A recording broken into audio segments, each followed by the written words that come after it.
All right. Hey, I wanted to make a quick video because I got another. Well, let me turn that off.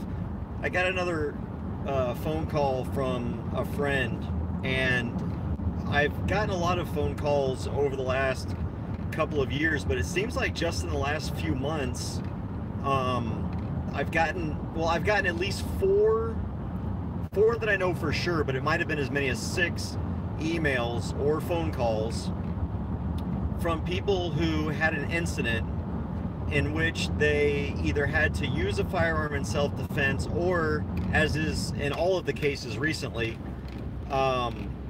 had to actually just at least unholster their firearm.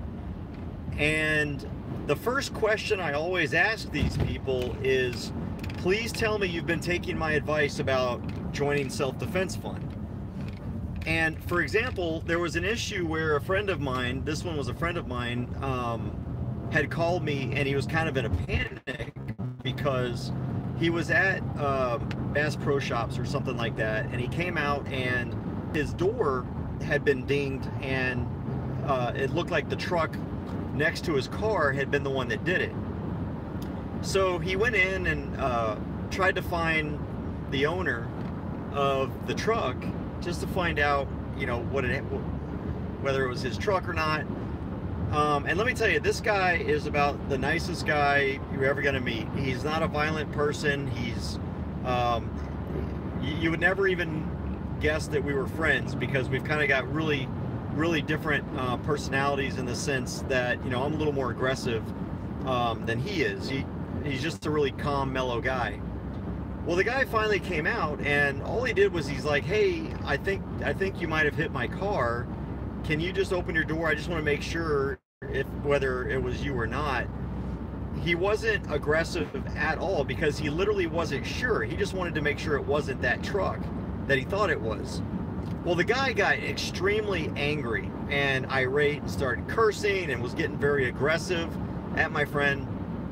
And so he started, my buddy started backing off. Well, this guy started coming towards him and made a threatening comment about basically kicking his ass or whatever.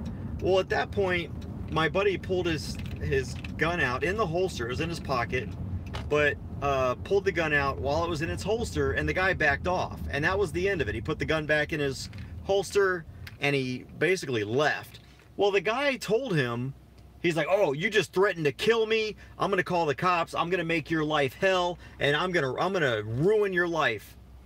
And so he was, of course, really freaked out. So he called me and you know, he's like, hey, what do I do? And so I explained to him what the law was about what he did, and I explained to him, you know, even if he does go to the cops, here's basically the potential charges you could face. I didn't, based on what he described, there wasn't a felony conduct. It was mostly, at the most, a Class A misdemeanor at best. But I would say what he did was probably a Class B misdemeanor of, you know, maybe carrying a firearm in a manner calculated to cause alarm. I asked him, because I know we had talked about this, and this is what the other emails I've gotten. Are you a member of Self-Defense Fund? And unfortunately, he was not. And so I had to give him the bad news. I'm like, well, you're probably gonna have to hire an attorney, but wait until you hear from the police, obviously. But start doing your research now. And he joined Self-Defense Fund. But the problem is, ladies and gentlemen, in this day and age, and the fact that I hate that expression, but I'm telling you, just in the last 2 months, I've gotten at least 4 of these, and I want to say 6, but one of those might be a duplicate. So, but at least 4 people have contacted me since September, because they've gotten in trouble where they actually have been charged with something, self-defense wise, or they think they're going to, or, you know, they got into a situation and they don't know what to do. What do I do now? And it is going to cost you, if you get charged with something like that, I mean, you're looking at, right off the bat, anywhere, if you've got a friend who's an attorney, maybe $2,500, but you're looking at about $5,000 as an initial investment just to defend yourself. Whereas if you're with selfdefensefund.com, which is the National Association for Legal Gun Defense, 100% of everything is covered for you. If they do come after the fact and say, hey, we're going to go ahead and charge you with this and we're going to issue a warrant, do you want to turn yourself in? Self-Defense Fund will coordinate, if you're a member, will coordinate everything so that you're in and out as quickly as possible. You're not sitting in jail for 24 hours and you're not getting a no-knock raid on your house and all that kind of stuff. And then they defend you all the way through it. But I'm telling you, ladies and gentlemen, if something happens to you where you have to use a firearm in self-defense, even if you don't fire that firearm, if this happens at noon and you join Self-Defense Fund at 1, it's still too late. If you join Self-Defense Fund at noon 05, it's too late. And I really wish people would understand that today, gun owners are under attack. You don't even have to commit a crime. Heck, you don't even have to pull your firearm. All someone has to do is make a claim that you were in an argument with them and they saw a gun on your hip and they felt threatened, and that could potentially ruin your life, even if you did nothing wrong. And it's going to cost you thousands of dollars to defend that. And so to prevent further phone calls, I strongly urge $12.50 a month, and I don't get any money from this, okay? I care about you, the viewer. $12.50 a month is not a high price to pay for peace of mind. And I hope that you pay $12.50 a month for the rest of your life and you never once have to use it. But man, I feel bad for these 4 people who did not pay $12.50 a month for Self-Defense Fund and are regretting that decision of not listening to me. And I'll tell you what they always tell me. You know, I know I've heard you talk about it, and you know I've been meaning to, and I just kept putting it off. Folks, just don't put it off. Gun owners are under attack. Look at the bills being filed already by all the Democrats with their newfound power. Your rights are coming under attack every single day. And I'm not making money off of this commercial here, okay? I really do care about you because I'm seeing it firsthand. I am seeing people whose lives are affected because of the lawful use or possession of a firearm. And you have got to be a member of something like Self-Defense Fund. And I've looked at all of them. This is the best one out there, okay? It's got the best coverage out there and for the best price. You don't have to add add-ons, and if you want to add your spouse or your daughter or your son, it's only an extra $5 a month. So $17.50, that's what my wife and I pay, $17.50.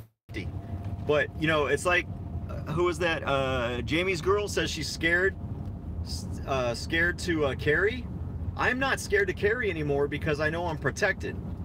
So if something does happen to where the lawful use of my firearm, I have to use it, I don't have to worry about bail because Self-Defense Fund is going to bail me out. I don't have to worry about an attorney because Self-Defense Fund is going to provide me an attorney. I don't have to worry about appeals because Self-Defense Fund is going to provide the appeals. And unlike a lot of those programs out there, this isn't, oh, we'll only cover up to 20% after a certain amount, or you have to, you know, we'll reimburse you. No, they pay for everything. There's nothing out of pocket for you except your $12.50 a month. $12.50 or $150 for a year. I recommend you just do the year and get it over with.